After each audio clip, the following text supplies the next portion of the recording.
on Sunday, man? I know you're nervous for the Rams, but you got to be a little enthusiastic after being there. Bro, that game atmosphere was ridiculous. The energy, the electricity. That place was rocking. Anyone was there, and a lot of the Super Buck fans were there too. The Bucs. Tampa Tones. We are joined by lead goon tonight, host of the Pat and Aaron show of WDAE, Pat Donovan. And it sounds like Stunna is bumbling a little bit. Gonna put him on mute for a second until that gets a little cleared. But we're joined by Pat It looks Donovan. like Stunna's hanging out with Cheech and Chong in a car with the windows up or something over there. It does look like we got a little. No, my camera's broke. Howdy ho, howdy hey, how the hell is everybody? We got Jacko J-Lo in the corner. Jack-o'-lantern J-Lo is joining us, it seems, on this Halloween special of the Buccateers, Taco Tuesday and Halloween here on the Buccateers. And we got a great show for you guys today. We're going to talk normal Buccateers talk, and then we're also going to dip into the spooky world of Halloween as we are a couple short days away. But all we can do is this. Keep living, and we got to celebrate the holiday coming to us in a couple of days, and we want time to slow down. Sadly, it won't. Mr. J-Lo, how the hell are you, my brother? Are you ready for Halloween with your daughters and whatnot? Hey, what's going on, Tones? Can you hear me? Yes, sir. Yes, sir. Just making sure, because this mask can be hard to hear sometimes. Yeah, man, getting ready for Halloween, getting in the spirit, 2 days away, excited for it. How you doing, brother? Doing great. I'll be at the game this Monday, but before that happens, we got to get through Pops' birthday. We got to get through Halloween. We got a couple of loops and hoops and everything in between to jump through. The great Christopher Cole says turnovers and the refs cost us that game in the first game too. Oh, you can't forget about the defense. The defense definitely cost us that game as well. Not only turnovers, not only the refs, both played a part surely, but at the end of the day, J-Lo, turnovers also had a big part of why that was all, defense surely played a big part is why that game was so sloppy as well. I mean, here's a defense that right off the get-go let up point after point, big play after big play, and sure as crap, the Bucs dug themselves in such a deep hole, it was hard to come back. Oh, that's the problem. We like playing catch-up, and it sucks because it takes away from our running game plan because we run the ball really well.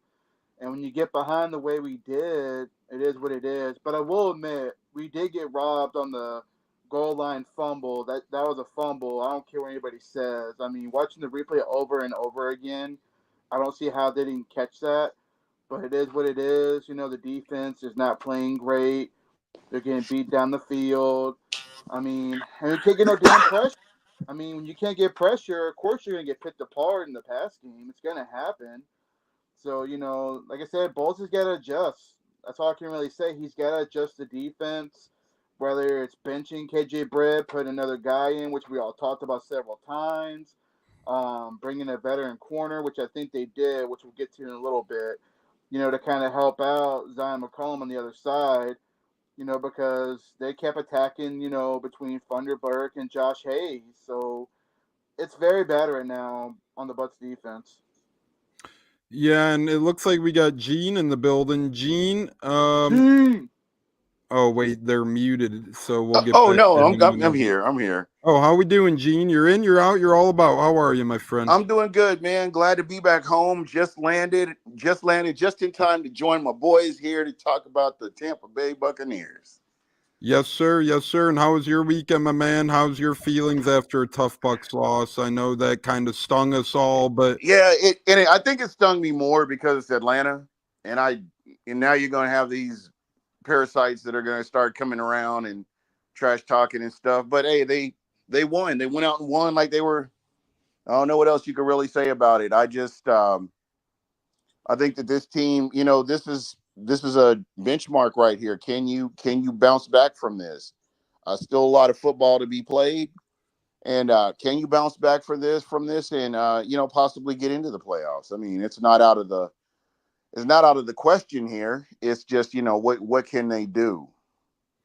Yeah, it got a little bit harder this week, and at least the path to the NFC South did. That's for sure. Olivia says, "Hey, nice mask, J-Lo. J-Lo, any thoughts, or you want to share a little bit of detail on the mask? What is the mask exactly, or where'd you get it?"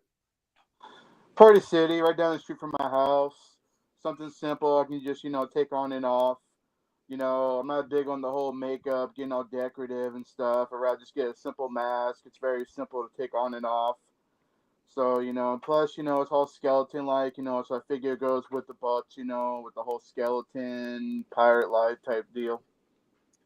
I agree. I love that mask. Is that what you're going to be wearing for Halloween, sir? Or you said you're actually busy on Halloween, isn't that right? Yeah, so I'll be working, so I'll be getting some candy for the coworkers. Maybe wear the mask on and off. I mean, I can't wear it all day, and scare everybody, but that'll be fun. Bring some spirit. It'll be fun bringing some spirit, some festive to work, because they do like a little parade for the kids, the sick kids at the hospital. So I think that's pretty cool.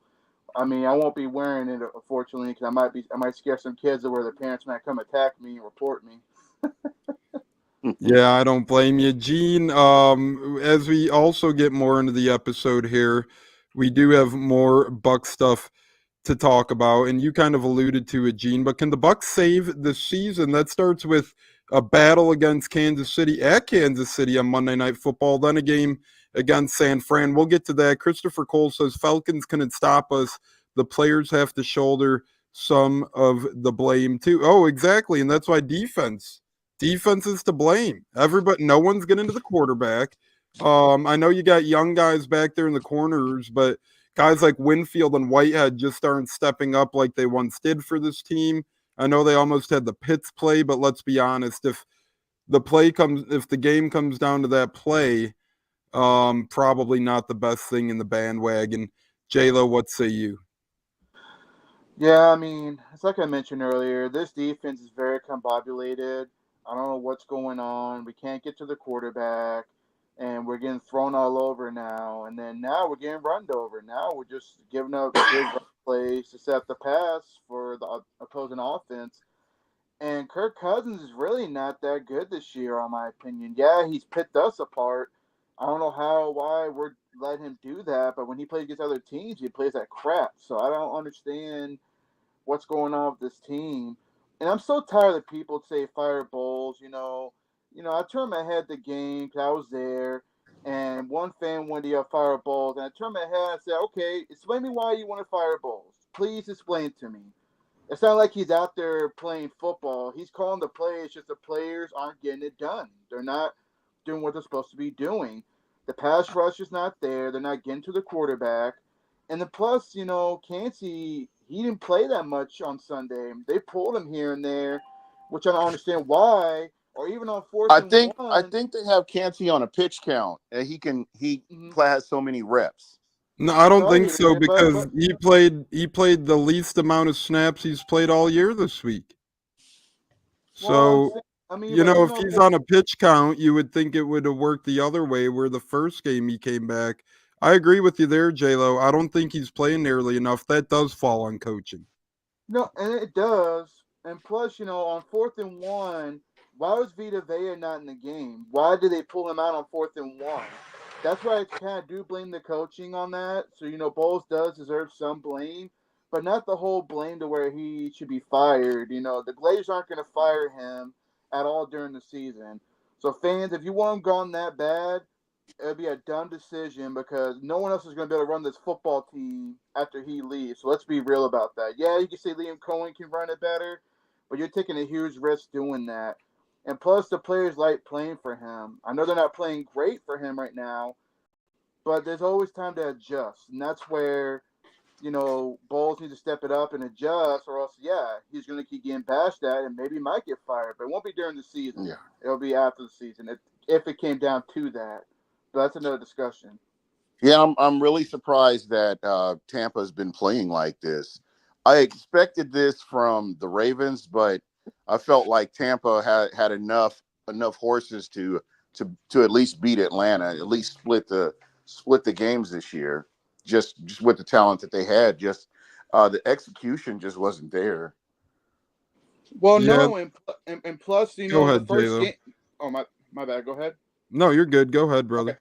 No, I'm just saying, but the first game we had the game, we had it won, but unfortunately the fumble, the missed face mask. I mean, we were very much in the game. We just couldn't close out on the first game. The second game, to me the Falcons came more prepared. They knew how we ran. They knew we were struggling, and they took full advantage of it. And that's what good teams do. I'm not saying Atlanta's good, but when you're playing a team that's beat up and not playing well, you advance and you take over and you win the game. Yep. Yeah, and we got the Godfather checking in saying, "What's up, men? What's up, Godfather? Thank you for joining us." Obviously the Bucs are in pain, but Godfather being a Bears guy, I could only imagine the pain after that Hail Mary. That was pretty wild. And you know what? I do need to go on record and clear something up. I am not against creamsicle, like fans that wear creamsicle to the games. I'm not against that. I just don't like the players wearing creamsicle. I need to make that abundantly clear here because I own a lot of creamsicle stuff. I love wearing it, but just I don't want to see it on the field. And that's I got a lot of grief for saying what I said, that those uniforms are cursed. And I just wanted to clear all that up. I just don't like seeing the Bucs wear them when they're playing. But fans or whoever, I don't mind people wearing. Hey, I have a bunch of creamsicle myself. And shout out to Duvin for hooking me up with some swag, and I appreciate them as well. But there'll be more to come to kind of talk a little bit about the collab with them. Did you get your Duvin swag box, Mr. Gene? I sure did. That is beautiful. I'm still waiting on mine. Let's see if they. It doesn't seem like I have an update. They sent me the tracking, but haven't gotten it yet, so we'll see. But neither near or here. I don't mind wearing creamsicles once a year. I know some players and some fans want it back full time. I don't want it back full time. I think it's fine. It's just a 1 game a year function. J-Lo, what say you? And then we'll get to some of these comments we got. Yeah, 1 game's good enough for me. I do feel like we do have a curse with the creamsicle. I think next year, to be more experimental, if they really want to do a creamsicle game, let's do it against a bad team like the Panthers. And if you lose to a bad team like the Panthers, then we can say it's a curse, and then we just ban it forever. Don't ever bring it back on the field for another 10 years. But I do say 1 game a year. That I like the red and pewter or the all white ice style, whatever they want to go with. But but the creamsicle 1 game a year. Ashley said, I've said it before, we can beat any team, but not giving up that many points. We can literally allow 20 points a game, and we would win every game. Seriously, defense have to improve just a little bit. Yeah, the past 4 or 5, weeks or so, we're actually the worst scoring defense in the NFL, or the most letting up points defense in the NFL, only outside the New Orleans Saints. So that's not a good category group to be in. The most teams in the NFC allowing points are all from the NFC South: the Saints, the Panthers, the Bucs. So not great stuff over there. Giovanni says, back-to-back home games, and my heart is broken from being at Raymond James Stadium. Keep your head high, Giovanni. As Gene and J-Lo, us all being lifelong Bucs fans, this ain't even close to the worst of the worst or the bottom. No, there's ebbs and flows to this. And it'll you never know. It could switch up and you're not even expecting it. Like last year, right? Yep. What did we go through? A 6-game losing streak? Yeah, because we were 3-1, and then we went to 3-2. Then I think we got to 4-2, and then next thing I know, I think we were 4-7, then 5-7. I don't know, something like that. But either 5-6 game losing streak. Either way, it was ugly, Gene, and a lot of people wrote us off last year. Yeah. Exactly. A lot of football to be played, my friend. And I just hate that it's Atlanta. Otherwise, I wouldn't stress about this that much. That is the thing, Gene, that you hit the nail on the head. The Broncos game and the Ravens game, those are easier to stomach. Not that they're good. No loss is a good loss, right? You don't like to lose anything. But when you lose games like that, it's one thing, but then losing against the Falcons, it's a whole nother ball game because that's a divisional game, first of all, and second off, they are rivals with us. So, Gene, that to And me, they're evil. that makes it sting a They're little the bit. devil. They are. Aren't they your least favorite team outside in the division? Yep. And then Dallas is the other team. J-Lo outside of or who outside or inside the division is your least favorite team? Oh, of course the Saints. Fuck them. I'm glad they're having a bad season. I mean, I'm enjoying every minute of it. And the Bucs fans, it could be worse. It could be the Saints. It could be the Giants. A worse predicament. But no, I mean, we're still somewhat in it. I mean, don't let that get to you. But as far as outside the division, I'm kind of with Gene. I don't like the Cowboys. They're not America's team. They're frauds. I don't like the Eagles too much either. I think they got too much, head up their asses, thinking they're a good team. When they came down here, we exposed them for what they really are, frauds. Donnie Pepin. Pepin said, "Is this a Josh Freeman curse? Isn't that the last game we won in the Creamsicles against the Packers? Against the Packers with Freeman and Freeman's rookie year." I was there. Really? Yeah. That was a beautiful thing. How did it feel being there? It felt amazing, and I was like, "Oh, we're gonna lose. We got the creamsicle on." I'm like, everybody's teasing me because I'm like, "Why did he bringing these back?" And Bucs went out and did their thing, and then just after that, they haven't won. I don't know. What do we need to mend fences with Josh Freeman or something before we can break this curse, or whatever they got to do? They got to break that curse, but I don't know. I'm just rambling.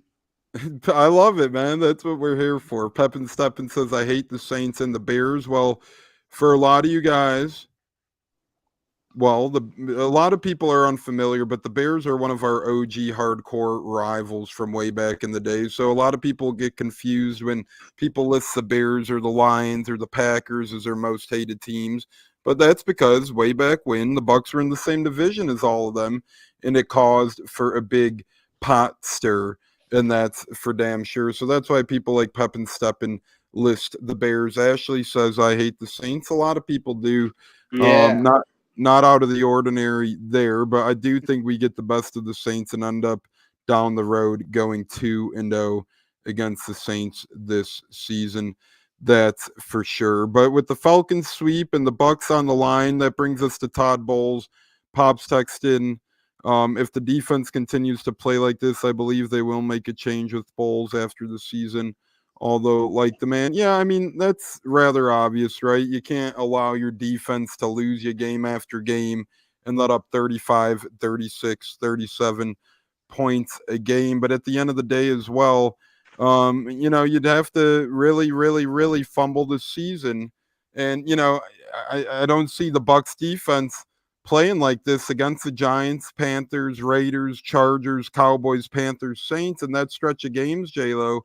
I find myself a little hard-pressed to believe that Todd Bowles doesn't at least have this defense playing, quote-unquote, a little better coming out of the bye in the final 7-game stretch of the year.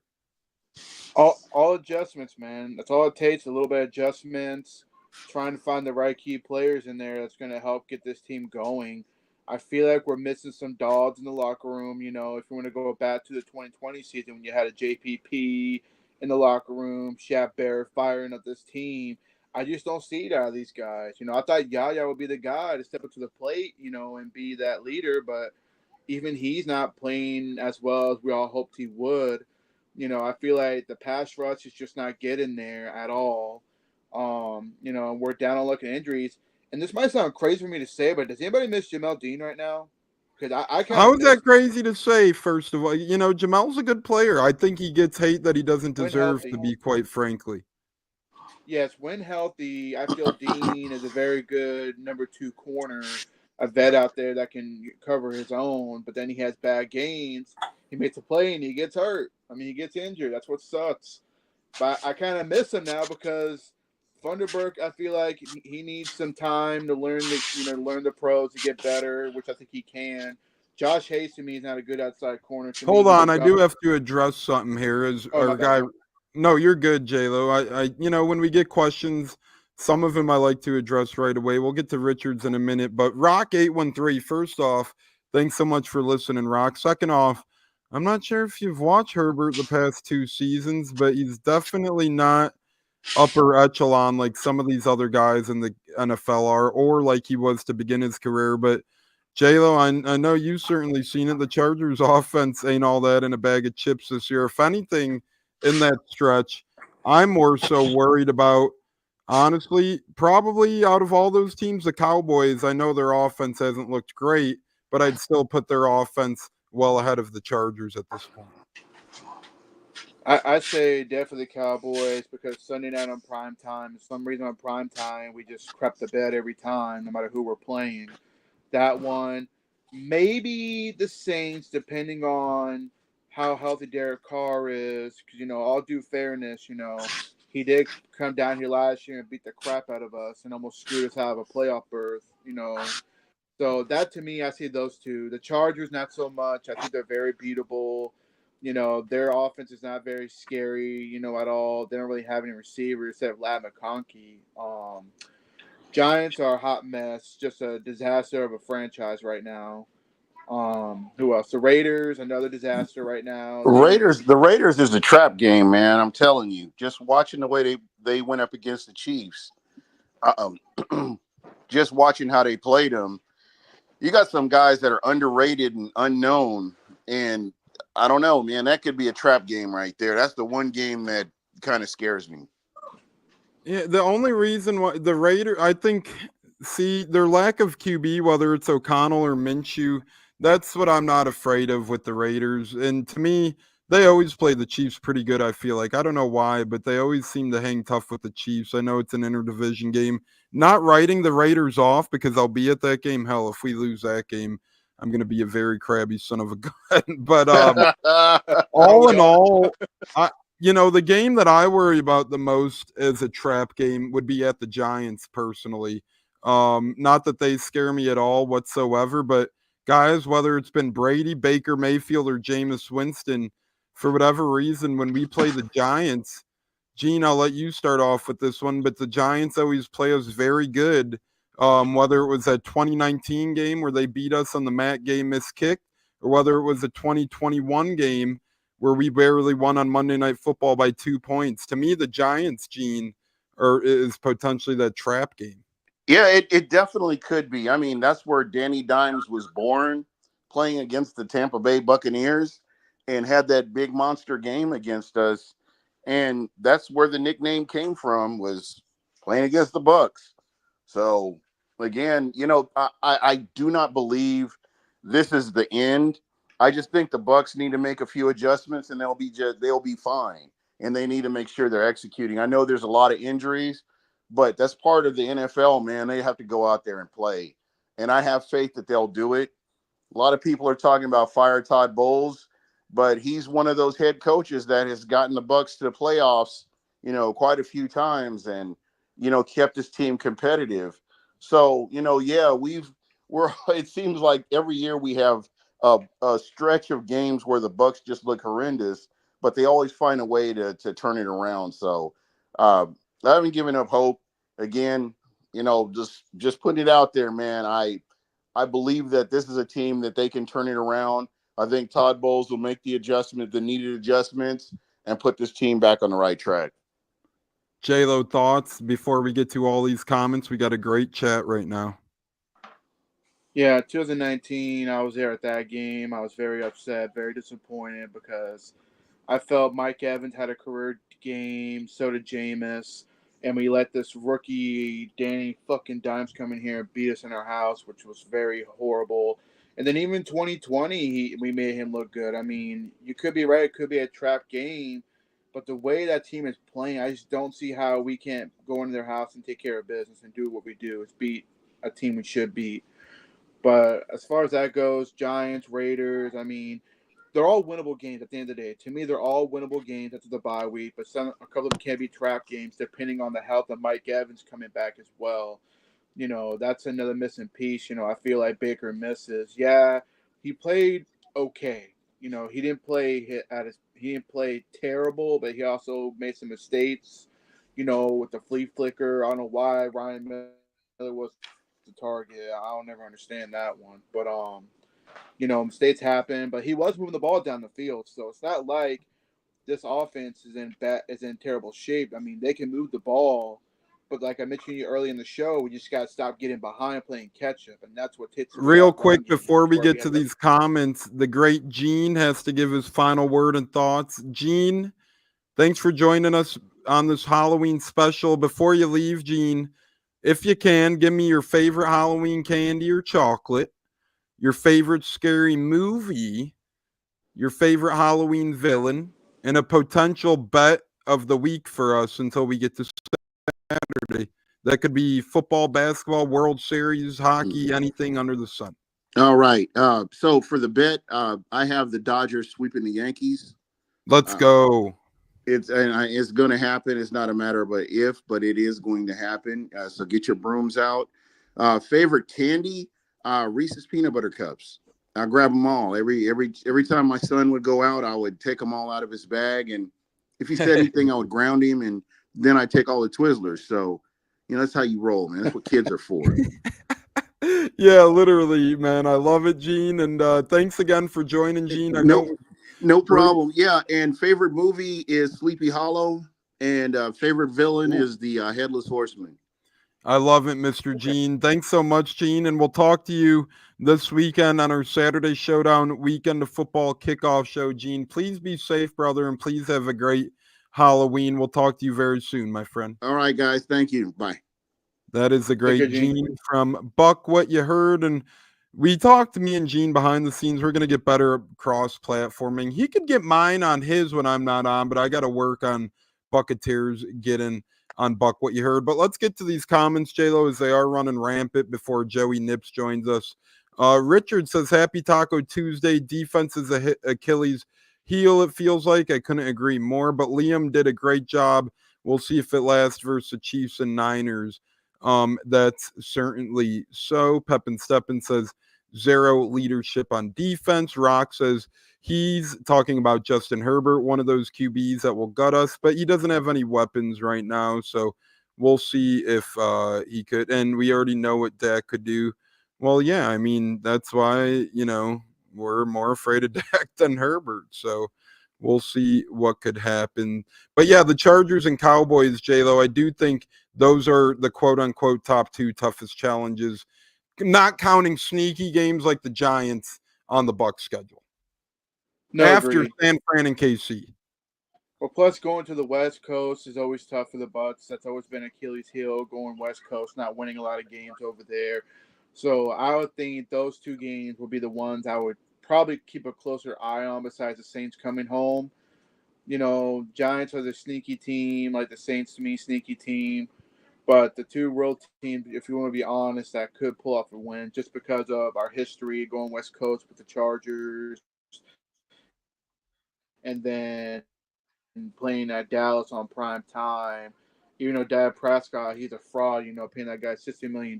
He's not going to ever win you a Super Bowl, that's for sure. Yeah, what the hell's going on there? We'll have to see how they play out when we do play them. Rock says the Giants defense is good, very good. And I was talking to my brother and buddies about this yesterday because they were talking about fantasy and having Steelers players in J-Lo. I told them, don't sleep on the Giants defense. We've seen them play okay at times, including holding the Bengals to 17, doing a good job of stifling the Steelers outside that punt return last night. But we'll see what happens. Rondé Barber, Ring of Honor game. Matt Gay missed the kick. Yeah, I remember bringing Rondé out at halftime and so much and so forth. But we'll see. Giants D is tough. Richard agrees with that. Obviously, Gene's breadwinner is the Dodgers. Man, that dude's a stud. Richard says, let's go Dodgers. J-Lo, who are you rooting for, Dodgers or Yankees tonight? Oh, come on, man. I'm Tampa fan. Fuck the Yankees. I'm glad they're losing. Yeah, but do you want to see the series get, like, if you're a baseball fan, some baseball fans still want the Dodgers to win, but maybe just the series getting expanded a little bit. I think the Yankees will avoid the sweep. I think they'll pull out a win at home in front of their fans in New York, and then Dodgers should finish them off in L.A. That's where I think it's going to happen. Dodgers are just too good. They're the better team. I mean, the Yankees paid a lot of high prices, but I'm sad for Shohei Ohtani. I think he's a very talented. He's probably to me the best player in the entire world right now. If you ask me, Shohei Ohtani, dude can just bat. Otani's the best athlete in the world without a doubt. Oh yeah, absolutely. But yeah, I'm glad the Yankees are not winning. Because I'm a Rays fan. Sadly, because we got a very crappy owner. That's another discussion. But Dodgers, I'm glad they're winning. I think they'll pull out in Game 5. I think so as well. Ray Park as the headless horseman was great. Richard says, Rock says exactly when replying to who we play. J-Lo, I want to ask you this. What are your thoughts from Monday Night Football against the Chiefs? And before Joey Nips joins us, how can the Bucs improve versus the Chiefs opposed to 3 out of their past 4 games in which have been losses and really lackluster? Time of possession, keep the ball in offense, run the ball, keep Mahomes on the sideline, keep Kelsey on the sideline. I mean, this is the only way I can see us upsetting the Chiefs in Arrowhead. You got to keep the time of possession, not turn the ball over. Because if you remember from the last game, we had the ball first and we were moving the ball well in the first drive and we fumbled the football. So to beat the Chiefs, time of possession, keep Mahomes on the sideline, let Baker do what he does, run the ball, get the play action going, get the other players involved. That's the only way I really see us having any chance to win in Arrowhead. It's all about time of possession and just playing good football on both sides.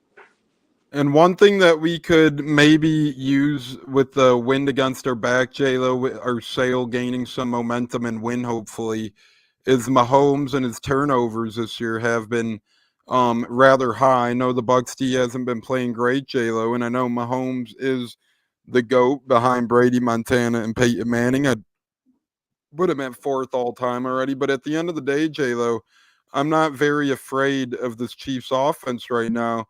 And quite frankly, bring it on, Kansas City. I mean, Bucs are struggling. This is a perfect game to either step up or shut up, either sink or swim. Yeah, you might not have to win this game, and there's a lot of games left after this one to compete in. But damn it, J-Lo, I'll be hard pressed to say if the Bucs don't put at least a good effort on the field, I'd be shocked.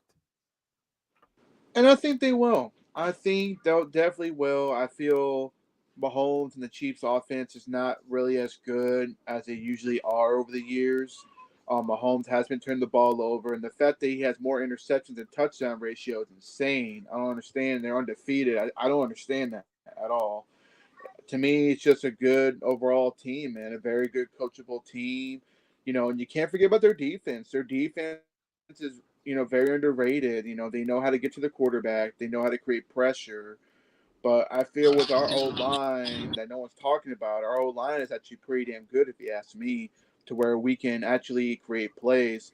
But Mahomes, I feel like we can give him a good game. And like I said, time of possession. You keep him on the sideline for most of the drives, I guarantee you they will pull out a win. That's how confident I am in this team that they can do it. It's just they gotta stop playing catch up. They gotta stop being behind, or else we're not gonna be able to utilize the run game. And that's where I feel like our strength is right now on offense is running the ball. Yeah, and it looks like we get a rarity of a Huncho appearance. Is that you, Hunch? Could you Hunch. hear us, brother? Bum, ba, bum. Wow. Halloween Hunch. How the hell you doing, brother? You know the freaks come out at night. What's going on, brother? How have you been, my friend? Everything good with you? What's your evaluation in this football team? Man, everything's all right, in the personal life. Just been working, same old same adult shit. But as far as the team, I think we still got potential to pull some games off and win and look competitive. As you seen last week, I mean, I feel like we blundered on a couple calls, and of course the coaching per usual was mediocre, and I feel like the defense is becoming a more liability than we thought the offense would be. So until we straighten out our defense, I think we're gonna struggle. But as you can see, without Chris Godwin and Mike Evans, we're capable of putting up some good points. I mean, a lot of points. So yeah, that's my evaluation. I just would like if the coach doesn't kill the team and keep us in the game. It's a lot of blunders that's been going on. Miscommunication. We still talking about miscommunication after how long? Like, Pathetic. And we'll see if we could get Hunch back. But Hunch makes some good points. J-Lo, thoughts on Huncho appearing in the points? I'm sorry about that. Can you hear me? Yep, we could hear you. Oh man, Finish your I think thoughts, I bro. cut out. Could you hear us? Yeah, I hear y'all now. I'm sorry about that. Okay, you're good. No, you good. J-Lo, take us home on Huncho's thoughts and what he said before we bring in Joey Nips. No, I mean Hunter put some valid points. You know, he's very on point with what he's talking about. You know, he's actually been to a couple games this year. I noticed, so he's seen it live. So what he's speaking is facts, and I agree with him 100%. I feel that there could be, like we mentioned, adjustments. They gotta adjust. If Bulls I don't know what's so hard adjust, and to. I don't know what takes this team so much effort to adjust. You know what I'm saying? I don't get why it's communication and adjustments. I mean, every team needs to make adjustments. But J-Lo, before we bring in Joey, kind of aggravating that at this point in time, the stature of Bull's career, a lot of these players' career, all this stuff combined, kind of annoying that communication, adjustments, et cetera, et cetera, et cetera, keep being the problem. I mean, it's a problem with Bowles, man. He's a player's coach. He's so loyal to the guys he's got in, the locker room. He's loyal to them, which, there's pros and cons to it. There's pros to where, yeah, they want to play for him, but he just doesn't see that some of these players don't belong on the field. If you're not going to do good in coverage, get the fuck out. Go to the sideline and wait when your number's called to go play where you're best at. And that's stuff in the run. That's KJ Brett. We all know that. He's not a good cover linebacker. I love his intensity, I do, but Bowles sometimes just doesn't make the right decision in trying out another person. Put JJ Russell in there. I think he's brought up on V Jones, getting him up to speed. I'm like, okay, why are you talking about JJ Russell? What are we not seeing that you're seeing at practice? Like, is he playing that bad at practice? Like, worse? I mean, it can't be any worse than what we got on the defense right now at linebacker. I mean, he's got to adjust. Like, Bowles has got to make the move like now. Don't wait until after the bye week when it's too late and then you can't adjust. You got to adjust, put somebody in. They might play better than expected. You never know. Or not, they play bad, then at least we know that's our whole going to the offseason that we need a linebacker. We need pass rushers. I mean, like I said, We need a lot right now. If you're being honest, not that, the overall team needs a makeover, but you need a lot of pieces here or there. You need a linebacker. That would be nice. You need a punter. That would be very nice. You need a cornerback, but, odds are a lot of these things aren't going to come to fruition. But what is going to come to fruition is Joey appearing on the show. Joey, how the hell are you? And thoughts on the state of the Bucs as they head into Monday Night Football with the Chiefs quick. Joey Nips. What it do, fellas? I love the mask. J-Lo, you're better looking with it than without it. That's for sure. But on the Bucs Chiefs, I mean, listen, fellas, I'm a Colts fan. As you know, we're all 4-4 here. Let's get over 500 by any means possible. I don't care if it's 6-3, 33-30. Whatever the hell the score is, our teams are on primetime football this Sunday and Monday night. It's enough. Let's put the haters to rest. Let's get the bullshit out of the way. I'm sick and tired of having to talk for my team each week and do this over and over again. This is time. The Bucs at least have been there, done that. They had the Brady. This is our time for our teams to step up and win in the spotlight against some goats. And Joey, not to cut you short, but we do have a little bit of breaking news here on the Tampa Bay Buccaneers front. The Bucs are signing a veteran cornerback, a veteran defensive back, Troy Hill, former Carolina Panther, had 32 tackles on the season before getting cut. He was also on the Rams and the Browns before. So, guys, just as we're talking on this pod, we said we need to add a piece here, need to add a piece there. Right in the middle of the pod, the Bucs are adding a cornerback. Joey, thoughts on the move? I know it's not a huge one, but he does have NFL experience, been in the league since 2015 on the Bengals, on the Patriots. He was with the Rams for 6 years from 2015 to 2020, so he does show some life and longevity skills. Thoughts on the ad, Joey, for the Bucs? It can't hurt to me. No, I mean, I mean, look, you guys have a gauntlet of people coming up you need to stop, including Patrick Mahomes and then the Super Bowl San Francisco 49ers. So if you can bring in any pieces to help, a lot of people think you need time and weeks to practice. Cornerbacks, receivers, not really. You could go in there, you could really get used to things pretty quickly, and it could help. Now, will it solve? I hope they don't think that will solve the defensive issue, because no, it will not. But any piece you can bring in to add value, why not? And he Right. did start 2 games this season for Carolina. Again, Carolina not that great. But J-Lo, quick thoughts on the Bucs move? Veteran presence. I feel like we're probably going to see a lot of him coming a lot sooner than later, because I feel that Hayes and Thunderbird, they're just not ready on that level. I just think it's time to bring in a vet to kind of help. I think they can be good players. You know what I mean? I'm not trying to down them, but I think bringing a vet in would probably help out a little bit better than what we have right now. Huncho, quick thoughts on the Troy Hill move with the Bucs? Never heard of this guy. I don't know. Hope he helps, but sorry. But we already having communication issues. I don't know how much big of a help he's going to be when you got guys that's already been there that can't quite get it right. Hopefully it works. Hopefully it not. I don't know, but we'll see. I think the communication issues is a farce, but that's on coaching if there is communication issues. As much as I love Todd Bowles and co, it's like, let's get it together. But yeah, veteran nonetheless, started 2 games this year of the 6 he played with Carolina, started 3 last year in Carolina, started all 12 games in 2022 with the Rams. So he does have some familiarity with Baker Mayfield, Liam Cohen, although he's a cornerback. Maybe that's the recruiting tactic there. But we are here on the Buccateers, and we had a lot of football moves and news today, so I'm going to go around the clock here before we get to our bets and whatnot.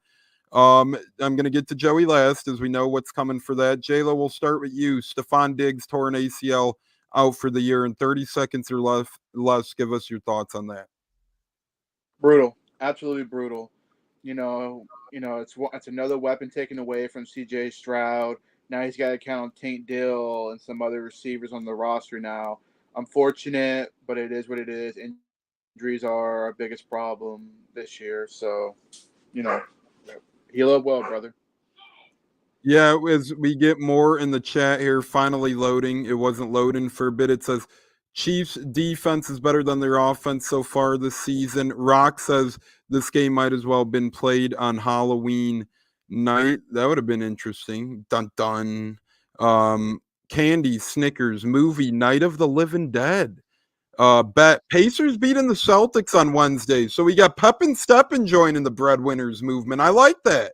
Our first ever guest participating in breadwinners. And we're writing that down for damn sure. So that's very exciting times there as we do move ahead with the breadwinner. Joey, you're the basketball guy. Quick thoughts on that breadwinner pick? He said Pacers got who tonight? He says Pacers beating Celtics on Wednesday is his. Oh, yeah. Because I was looking at tonight's. I mean, look, I'm an Indiana Colts fan, obviously. I listen to a lot of Pacers. Right now, a lot of people would be on Boston, so I agree with you on Indiana. They're finally going to start getting their stuff together here. They play Boston pretty well on their home court, and Tyrese Halliburton can't really play much worse. He almost had a triple-double the other night after some woeful shooting nights, so I like the pick. Yeah, Huncho, we're going to get back to around the NFL with you, my friend. J-Lo answered the Stephon Diggs thing. I'll ask you this, Huncho, a little bit of a different take here, obviously, on things. What do you think is bigger news in the NFL? Actually, I'm just going to ask you this. Deontay Johnson to the Ravens. Quick thoughts on that, Huncho, former Panther and Steve. Oh, there goes Huncho. So, Joey, we'll ask you that. Thoughts on Deontay Johnson to the Ravens? It's a good move for them. I mean, although he's been on a couple of teams now, why not for them to take a flyer on somebody who has talent? Zay Flowers seems to get the ball, but with Mark Andrews having a little bit lower of a year, never a bad thing to bring in another wideout. Yeah, and we do get Huncho back. We'll see. Huncho, could you redeem yourself, my friend? Thoughts on Deontay Johnson going to the Ravens or Vallis Jones going to the Jaguars? You could talk on either of those. Yeah, about the Deontay Johnson trade, I was kind of blowed. I was shocked because I think that's a move like Tampa would have made. Not sure if Carolina would have traded him, but he's a pretty good wide receiver, and that would have been a nice pairing with him and Mike Evans when he came back. So I was hoping that we would have pushed it on. I don't know what they gave up for him, but I look for him to have success over there with the Ravens. More weapons for Lamar means more points. So that's good for him. I believe, not to cut you off, Hunter, but I believe the Panthers got a fifth rounder, and they traded Johnson and a sixth rounder to the Ravens. So that was a pretty good win trade. Just want to throw that out there. Oh, that's Yep. good. I mean, we could have definitely jumped on that then, but we'll see. I think he's the winner of this trade actually to leave Carolina, that's actually a shit show right now, and go to a team like the Baltimore Ravens that can be contending for a Super Bowl. You never know. So I think he's happy to get from out of there, and I don't know what the Carolina Panthers are planning to do. You know what? You know what's hilarious? The Panthers actually, just to move up 20 spots, they cost themselves $3 million. This whole trade lost them $3 million just to move up 20 spots. That's ridiculous. I was just speaking with a friend earlier about that franchise, and I don't know what they're going to do with Bryce Young and Andy Dalton, and Dave Canales hiring is backfiring, and they bought the wrong cake. They drafted the wrong quarterback. It's just a shit show over there. They got old veteran receivers. Why would you give away your only promising wide receiver for basically nothing? I mean, it's sad. That organization is just a dumpster fire, but I'm cool with it. Y'all in our division, so whatever helps you guys lose. So congratulations. And Richard said feels like Bowles is calling plays to not lose, playing scared. I kind of agree with that. Joey, take us home with news from around the NFL. Obviously, the news of the day, Colts changing quarterbacks. I know not a lot of confirmed reasoning out there and whatnot to this point, but lay it on us. You're the Colts guy. What are your thoughts and feelings? Yeah, I mean, I'm a big Richardson fan and still am, and I'm also a big Colts fan, obviously, and winning is the most important thing. But I did say coming into this year, the development of him is just as important, if not more. But at the end of the day, you know, we're 4-4 right now, and there's playoffs possible on the horizon. So there's going to be half the people that say, look, we have a better chance to make the playoffs with Joe Flacco. Okay, that's a fine boat to be in. Then there's half the boat that's going to say, well, how do you know what you got with Richardson if he's on the bench? That's also a fine boat to be in. It's not an easy choice. But when you have a good backup like Joe Flacco, this isn't like the Dolphins where you have, you know, Skylar Thompson, or you're picking up Huntley halfway through the year. With all due respect to the Bucs, they have Trask. This is Joe Flacco, a Super Bowl winner. This guy has been there and done that. Comeback So player of the year. they have the possibility and the option to do this and make it happen. I'm not going to say people are wrong or right if they like or dislike this move, but for this Sunday, it is not a question. It is truthfully Flacco gives them the better chance to win, but you can't be narrow-minded with this decision. You have to look long-term as well. So I see both sides of it. I've seen Colts fans all over social media. I stay off social media as much as I can in these times because you get a bunch of hoo-ha and foolery. But again, I see both sides of the boat. I'm not exactly sure where I stand yet. My statement and my final thing is going to be, because this is a Bucs podcast, but it sure helps when you win games. If we win games, all is good. But if we lose the next couple of games with Joe Flacco as our quarterback, not so good. Okay, I had a quick question I wanted to ask Joey. Yes, sir. So how do you feel about the Richardson comments about him taking himself out the game? Just quick response. And personally, I don't really mind it because the guy did.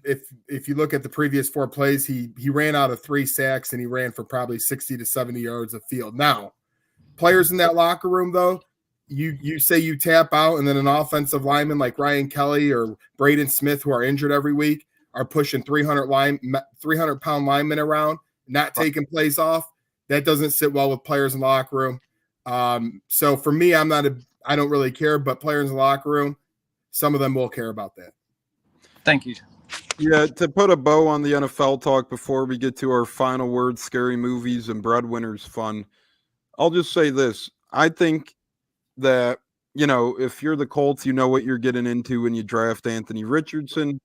You don't just start him for 8 games to start his career and then pull the plug this quick, in my opinion. I know you could put him back in and whatnot, but relationships never seemingly seem to be the same after this. So I hope it works. But to me now, the Colts have strictly made this the easy case of playoffs or bust.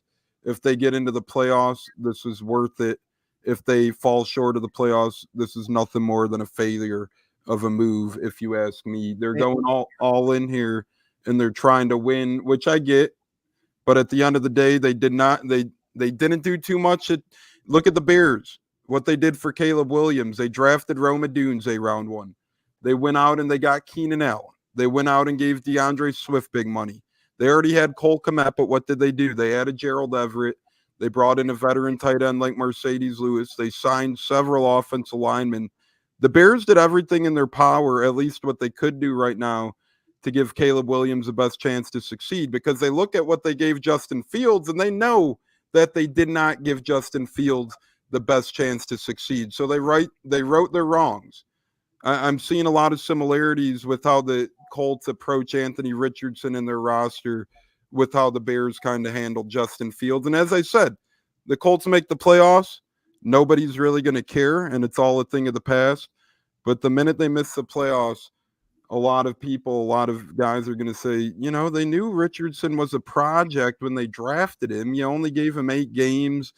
At that point, you might as well do the Jordan Love or Mahomes route. Let him sit a little bit, let him learn a little bit, and then you put him in down the road. To me, two quick things on they that. ripped off the Band-Aid too quick here. That's all I'm saying. 2 quick things that'll kind of go to Tones. One, I mean, they could admit they made a mistake here. Look, they probably thought they could start him and everything would be good. It didn't work out that way. That's a mistake. Number 1. Number 2, and I'm going to end it with a fact.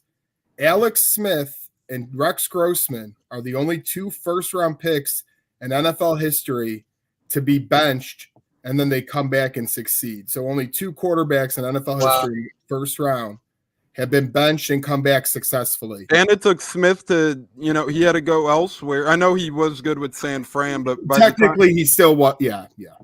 So, again, I love Richardson. He's my guy, and Colts are obviously my second team. So, man, I'm really praying this works. But, hey, they make the playoffs. It's whatever the hell happens. And that's all I could say.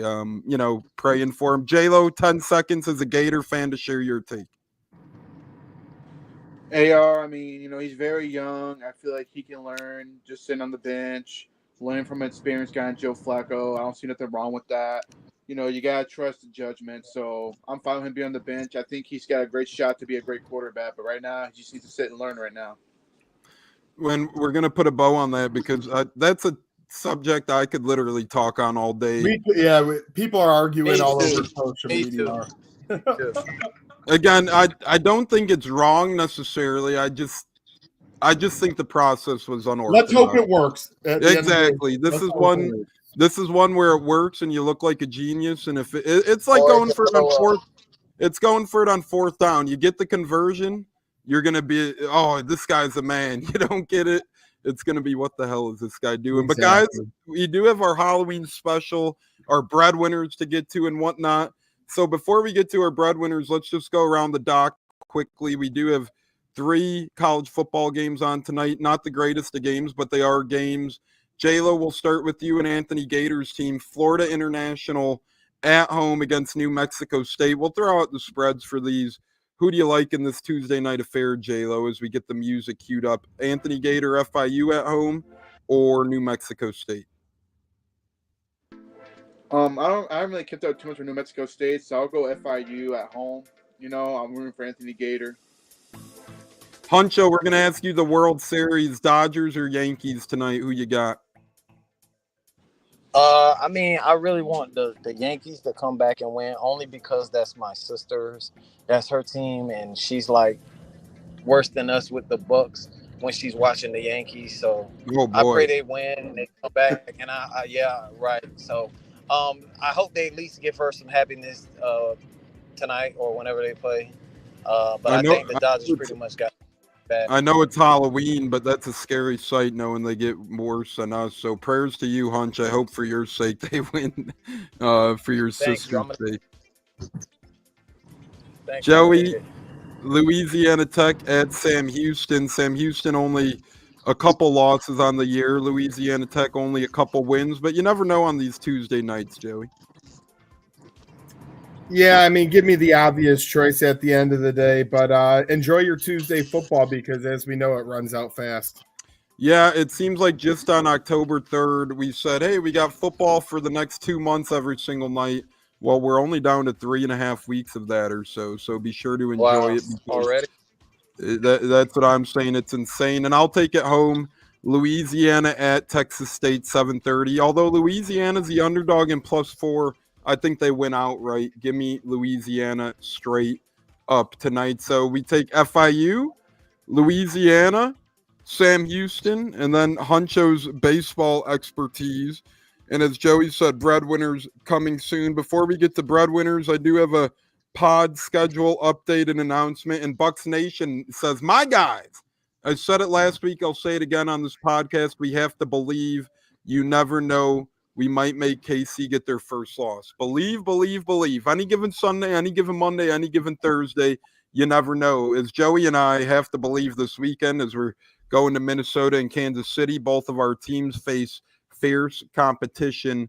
The theme of the weekend will be to believe. And the theme of this week on the Buccateers is Halloween. Is Friday. We will have our Saturday showdown moved up to Friday night, 6 o'clock Eastern time, as Joey and I are making moves to Minneapolis on Saturday. So once again, reminder, Friday night around 6 o'clock Eastern, join us on the Buccateers for our weekend of football kickoff show. We will be talking the Friday night college games and so much more. And you best believe there's a good amount of games on Friday. You got Georgia State, UConn, USF plays against Florida Atlantic, San Diego State against Boise State. So there we go.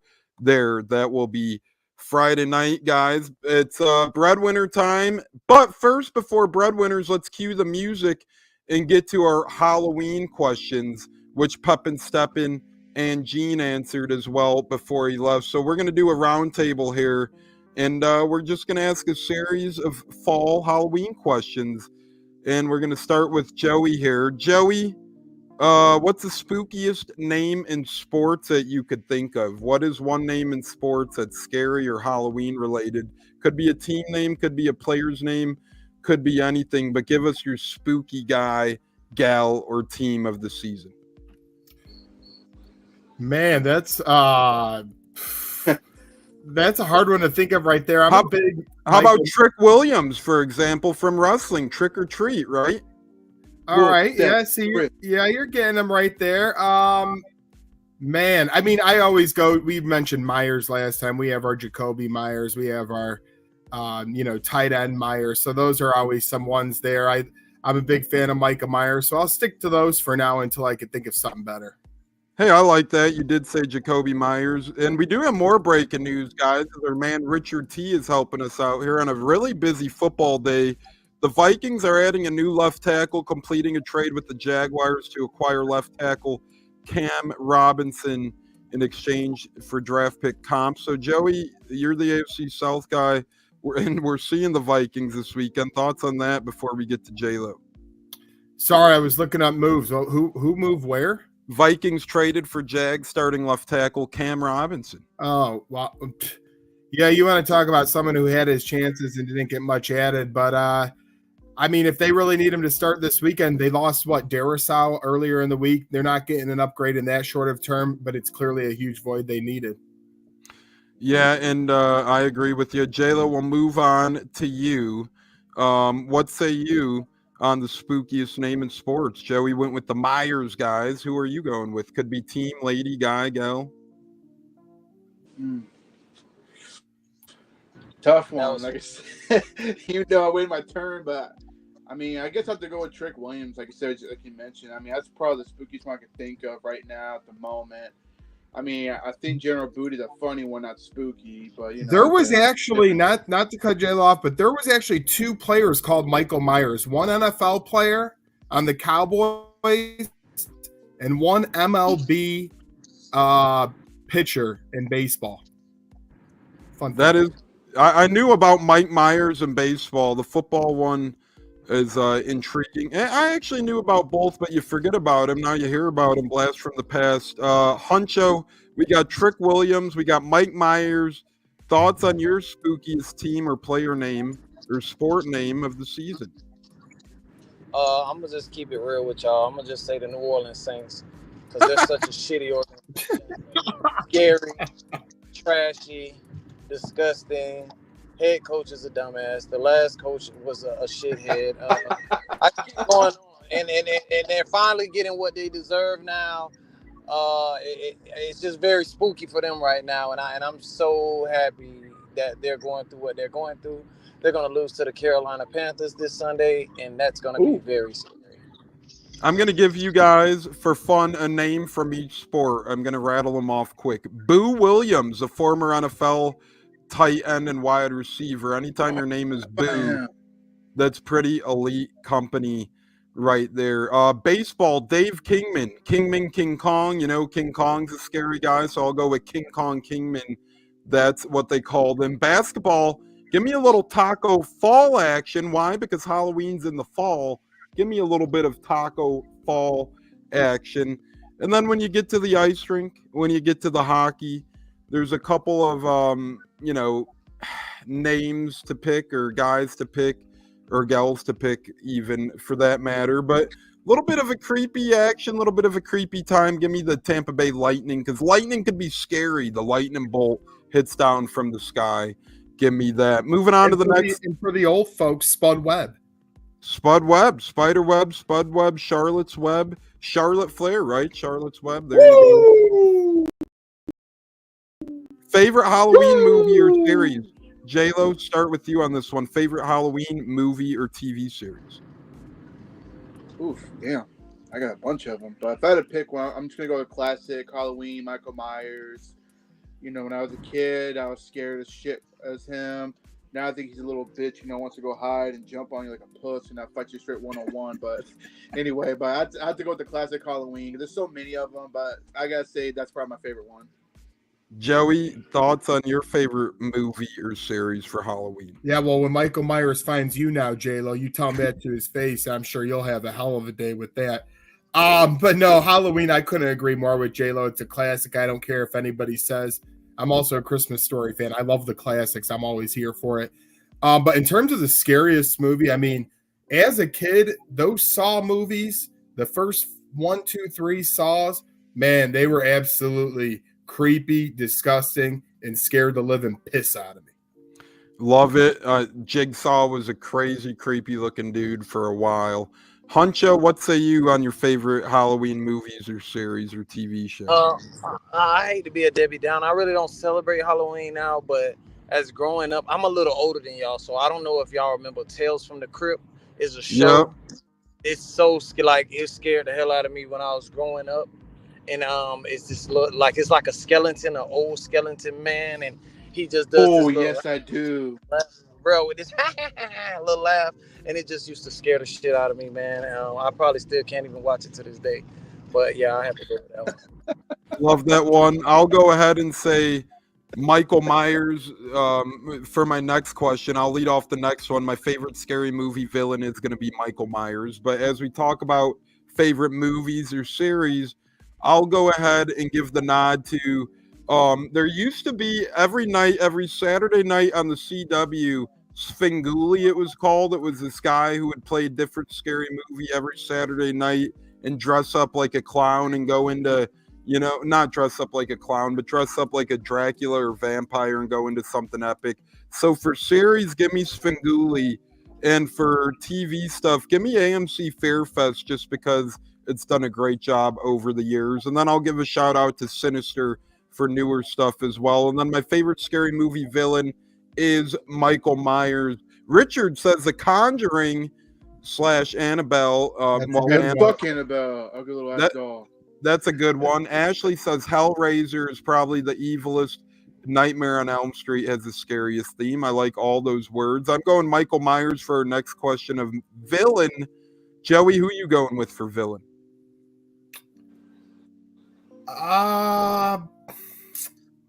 You know, Freddy Krueger is pretty hard to beat because you fall asleep, you're just effed in the A at that point. So I don't know. He always creeped me out, and I always thought they did a really good job with his makeup. And it's like the reverse Blues Clues sweater he wears too, right? It's like creepy. Yeah, I mean, I guess I'll agree with that one. But no, see what I did there? No, but I agree with you. And it's easy to put a mask on like all of us could. We have faces for radio. But when it comes down to it, Freddy Krueger, he sticks to it. He has his scrapes on his face, and he makes people afraid. Yep. I like the Freddy Krueger pick. That's a really good one. If I had to pick a backup to Michael Myers, I'd go Leatherface from Texas Chainsaw Massacre. Ooh, just a big, meaty, scary son of a bitch. When I end with his chainsaw. Oh, J-Lo, thoughts on villain? Ooh, tough one. There's so many of them. But I say favorite villain. I gotta go with Chucky, man. Little killer doll, man. You know, I love in the right off. I love in the first one though when they're about to see if he's really alive or not and put him in the fire. His head turns around, looks at the lady. Shut up, bitch! He just literally yells. You stupid bitch! You filthy slut! I'll teach you to fuck with me. Yeah, I know the rhyme. Damn. Yeah, but if I had to pick another one, I gotta say Jeepers Creepers, man. That little fucker too, man. He was just shady as fuck, driving that creepy ass truck. Jeepers Creepers, gotta get those Jeepers Creepers. Yeah, when they play that fucking song, yeah, it'll give me a little bit of chills. If I hear that out loud, I'm gonna be like, hey, it's in the 23rd spring, man. You ain't eating mine. Hey, we got Cena Myers in the house as well. Huncho, and our favorite villain with the bang. Who's your favorite villain, Huncho?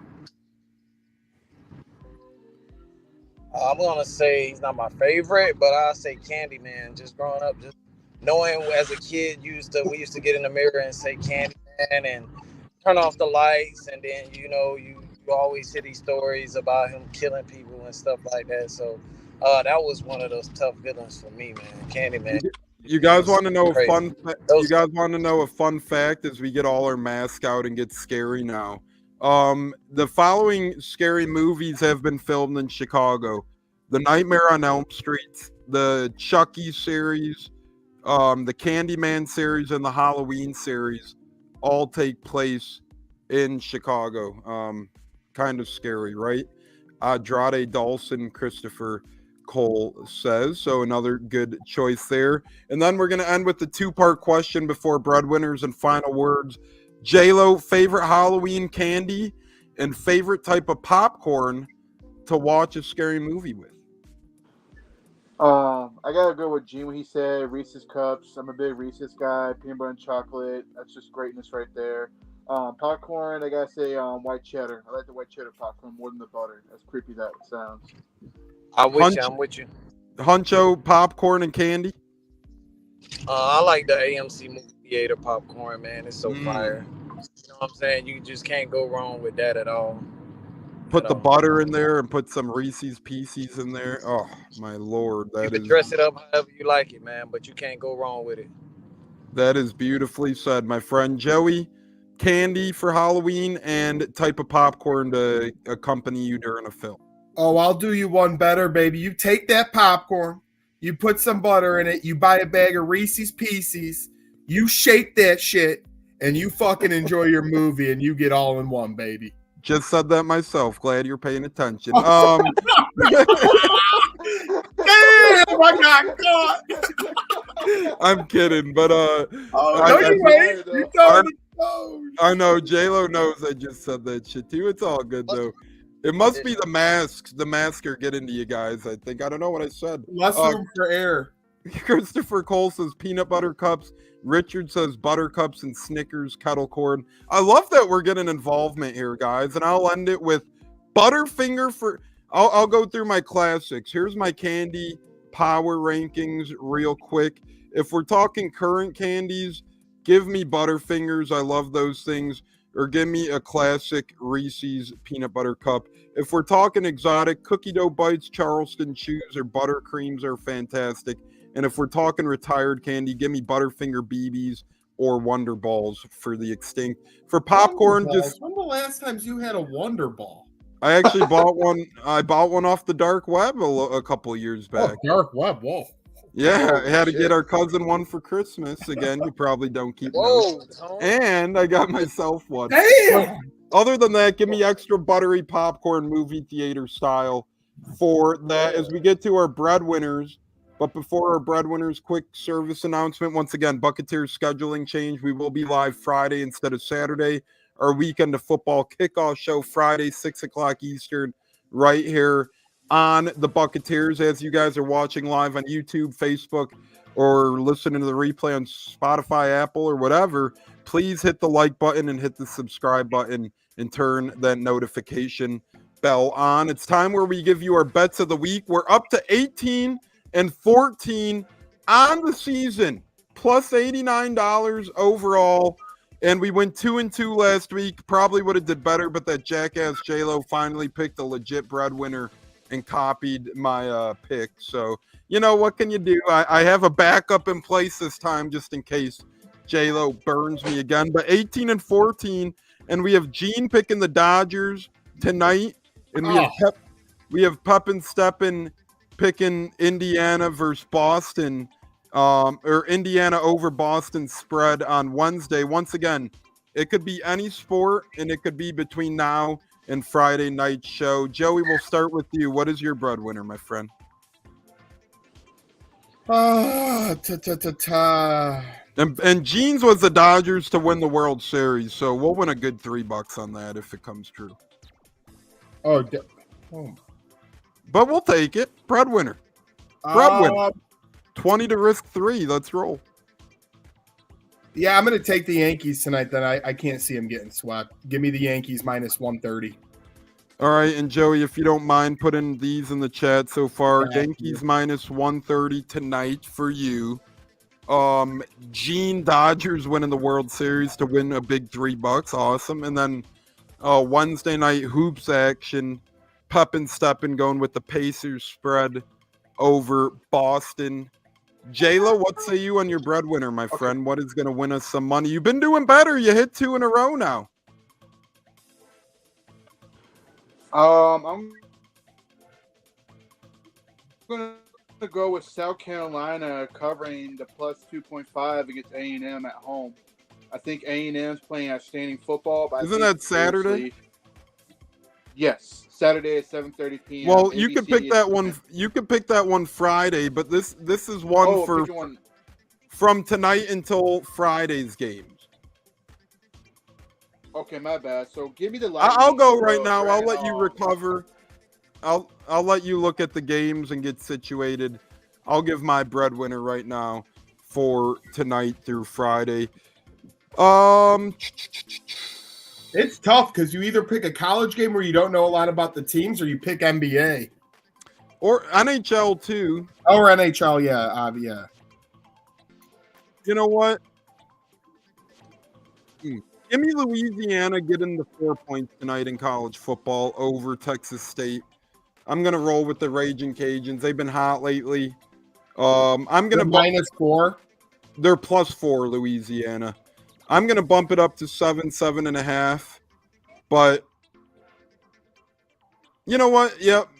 Give me that -7, Joey. With you bet $20 to win 12, so you want to give me the 20 back. So there we go. J-Lo, thoughts on your breadwinner? I'm still going to stick with the Lightning over the Colorado because the Avalanche are a favorite to win, and the Lightning, I feel like, are a very underrated team right now. I think they're very lethal, and once they get a couple more games in, they're going to be dangerous come playoff time. So give me the Lightning on the road tomorrow night playing Colorado Avalanche. I love it. So to recap, and we got it all spread out too. That's what's beautiful about this. If you're including Gene and Pep and Steppen, we got Gene, breadwinner, Dodgers to win the World Series, 20 to win 3. Pep and Steppen, Indiana Pacers spread on Wednesday night over the Celtics. Joey, the Yankees tonight, minus 130. J-Lo, the Lightning tomorrow. And me, Louisiana football plus 4 tonight. So, guys, we are hot as hell. We are 7-1, 9-3 in our last 12, 18 and 14 on the year, and plus 89 overall. So very good company there on our breadwinners. It is time for the final word before I got to get you guys overtime for keeping you guys a little late. But we did have a hella busy day of football talk and sports talk in general. I'm going to start with my final word, then we'll go to Joey and end it with J-Lo.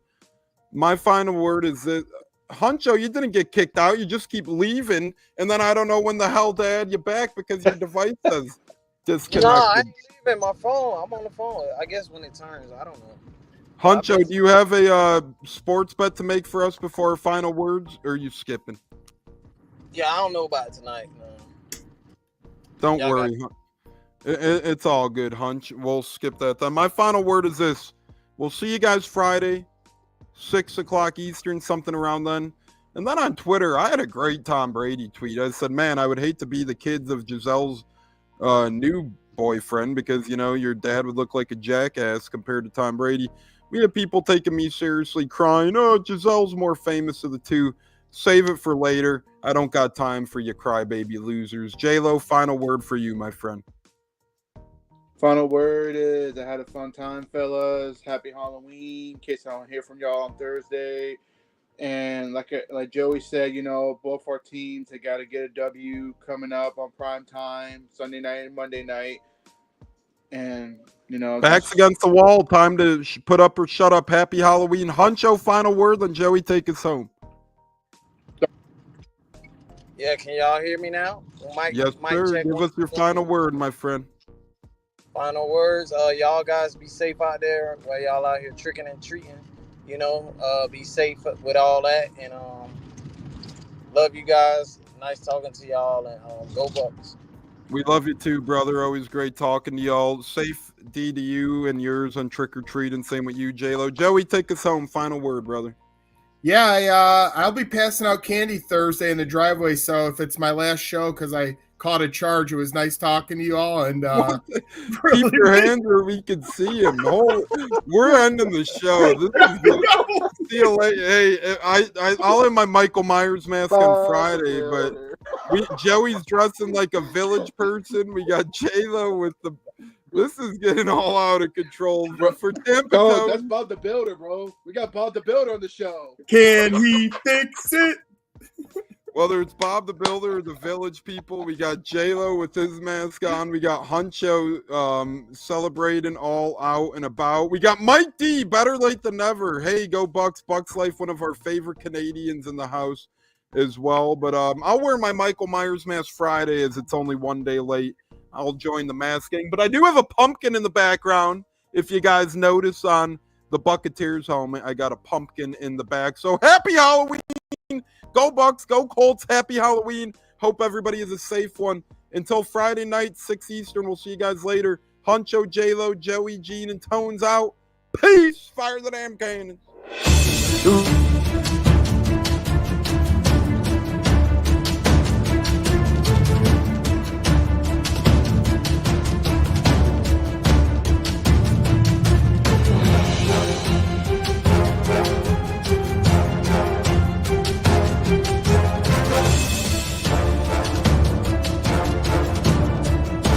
Game on Sunday, man. I know you're nervous for the Rams, but you got to be a little enthusiastic after being there. Bro, that game atmosphere was ridiculous. The energy, the electricity. That place was rocking. Anyone was there, and a lot of the Super Buck fans were there too. Tampa Tones. We are joined by Lead Goon tonight, host of the Pat and Aaron Show of WDAE, Pat Donovan. And it sounds like Stunna is bumbling a little bit. Going to put him on mute for a second until that gets a little cleared. But we're joined by Pat Donovan. It looks like Stunna's hanging out with Cheech and Chong in a car with the windows up or something over there. It does look like we got a little. No, my camera's broke.